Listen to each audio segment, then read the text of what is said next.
नमस्कार दोस्तों, मैं आचार्य देवेश चौबे। पिछले वीडियो में मैंने आपको भाव और उनके जो फल रहते हैं कि कौन सा भाव कैसे फल देगा उसके बारे में चर्चा करी थी। इसके साथ ही मैंने पहले वीडियो में आपके भाव के नाम भी बताए थे कि किस भाव को किस नाम से जानते हैं। इस वीडियो के माध्यम से जितनी भी चीजें होती हैं जो भी एक भाव से अपन देखते हैं उसके बारे में चर्चा करेंगे। तो देखिए, सबसे पहले हम प्रथम भाव की बात करते हैं जिसे हम तन भाव कहते हैं। देखिए, तन भाव से हमें ना शरीर, रंग, रूप, ज्ञान और स्वभाव के बारे में देखते हैं। अर्थात यदि हम पहले भाव की बात करें तो पहले भाव से हम शरीर देखेंगे, रंग रूप देखेंगे, ज्ञान देखेंगे, स्वभाव देखेंगे, नेचर देखेंगे। ये सब चीजें हम पहले भाव से देखते हैं। यदि हम दूसरे भाव की बात करें जिसे हम धन भाव भी कहते हैं, तो धन भाव से हम धन तो देखते ही हैं, कुटुंब देखते हैं, हमारी वाणी देखते हैं, संपत्ति देखते हैं। तो ये सब चीजें हम धन भाव से अर्थात द्वितीय भाव से देखते हैं।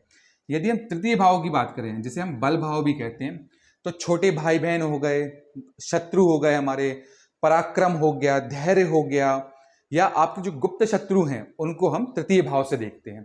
यदि हम चतुर्थ भाव की बात करें तो चतुर्थ भाव जिसे हम सुख भाव कहते हैं, तो इससे माता का सुख, भूमि, वाहन, अचल संपत्ति, आपका कितना आपकी प्रॉपर्टीज होगी, आपको गड़ा जो धन भी मिलता है उसको भी हम चतुर्थ भाव से देखते हैं।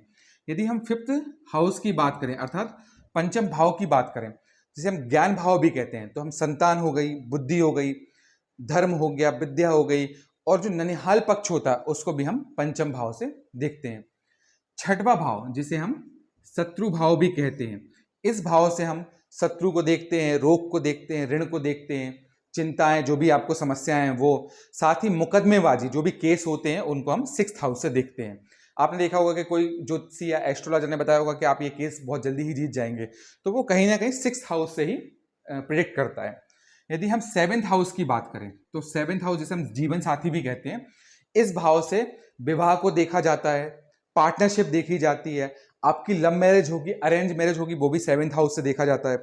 आपने देखा होगा कि किसी ने आपको दिशा बता दी होगी कि आपकी इस दिशा में शादी होगी, आपकी अरेंज मैरिज होगी या आपकी लव मैरिज होगी, या आपकी इस कास्ट में होगी, अदर कास्ट में होगी, जो भी। तो जो भी विवाह से संबंधित चीजें हैं वो सेवेंथ हाउस से देखा जाता है। इसके साथ ही जो दैनिक व्यवसाय होता है, मतलब डेली इनकम होती है, जैसे आप किराने की शॉप है या कोई भी चीज जहां से आपको रोजमर्रे की इनकम हो रही है, उसको भी सेवेंथ हाउस से देखा जाता है। और पार्टनरशिप, जब भी आप कोई बिजनेस कर रहे हैं और आप किसी के साथ पार्टनरशिप कर रहे हैं, तो उसको भी सेवेंथ हाउस से देखते हैं। यदि हम एट्थ हाउस की बात करें तो एट्थ हाउस जो होता है उसे हम मृत्यु हाउस भी बोलते हैं, जन्म या मृत्यु। तो देखिए, इससे हम आयु को देखते हैं, जीवन को देखते हैं, मृत्यु कब होगी, किसकी कैसी होगी, इसको भी हम एट्थ हाउस से देखते हैं। जो धन लाभ है, मतलब आकस्मिक धन लाभ जिसको हम बोलते हैं, उसको भी हम एट्थ हाउस से देखते हैं। रोग हो गए, रोग भी कौन से, असाध्य रोग, उनको भी हम एट्थ हाउस से देखते हैं। और जो दुर्घटनाएं होती हैं वो भी हम एट्थ हाउस से देखते हैं। यदि हम नाइन्थ हाउस की बात करें अर्थात कुंडली का नौवां भाव, तो नौवें भाव से हम भाग्य को देखते हैं, तीर्थ देखते हैं, अपने जो गुरुजन होते हैं उनको देखते हैं, यदि आप संन्यास ले रहे हैं तो ये सब चीजें नाइन्थ हाउस से देखी जाती हैं। टेंथ हाउस जो है वो हमारे पिता का घर कहलाता है, जिसे हम कर्म भाव भी कहते हैं। तो हमारे कर्म हो गए, राज्य हो गए, कारोबार हो गया कि हम कैसा बिजनेस करेंगे, किस फील्ड में करेंगे, हमारे यदि हम नौकरी कर रहे हैं तो किस पद पे नौकरी करेंगे। साथ ही राजयोग को भी हम टेंथ हाउस से देखते हैं। वहीं पे यदि हम इलेवेंथ हाउस की बात करें तो जो इलेवेंथ हाउस है उसे लाभ भाव भी कहते हैं। तो जो भी लाभ हो गए, उपलब्धियां हो गई, या हमारे बड़े भाई बहन हो गए, या आय हो गई, उसको हम इलेवेंथ हाउस से देखते हैं। यदि हम ट्वेल्थ हाउस की बात करें तो ट्वेल्थ हाउस जो होता है वो व्यय का भाव भी कहलाता है, मतलब खर्च जो है ना वो हम 12वें भाव से देखते हैं। साथ ही 12वें भाव से हम ये भी देखते हैं कि विदेश यात्रा, मतलब किसी को जैसे फॉरेन सेटलमेंट होना है या फॉरेन जाना है, उसको भी ट्वेल्थ हाउस से देखा जाता है। और मोक्ष हो गया, या आपने देखा होगा कि कोई व्यक्ति जाता है और फिर हिमालय चला गया, बाहर चला गया, कभी वापस नहीं आ रहा है, तो वो कहीं ना कहीं उसका ट्वेल्थ हाउस से ही समझा जाता है। साथ ही अस्पताल से संबंधित खर्चे या अस्पताल में भर्ती होना भी ट्वेल्थ हाउस ही बताता है। तो कुंडली के जो 12 भाव हैं, हर भाव का आपको एक एक मीनिंग तो पता ही था, वो मैंने आपको पहले वीडियो में क्लियर कर दिया था। पर आप चाहिए तो इस वीडियो का स्क्रीनशॉट ले सकते हो। इसमें हर एक वो चीज है जिससे हम भावों को समझ सकते हैं। जैसे कि आपने किसी ने बताया कि भाई वो बहुत गोरा है, बहुत अच्छा है, देखने में बहुत अट्रैक्टिव है, तो कहीं ना कहीं उसका पहला हाउस बहुत अच्छा होगा।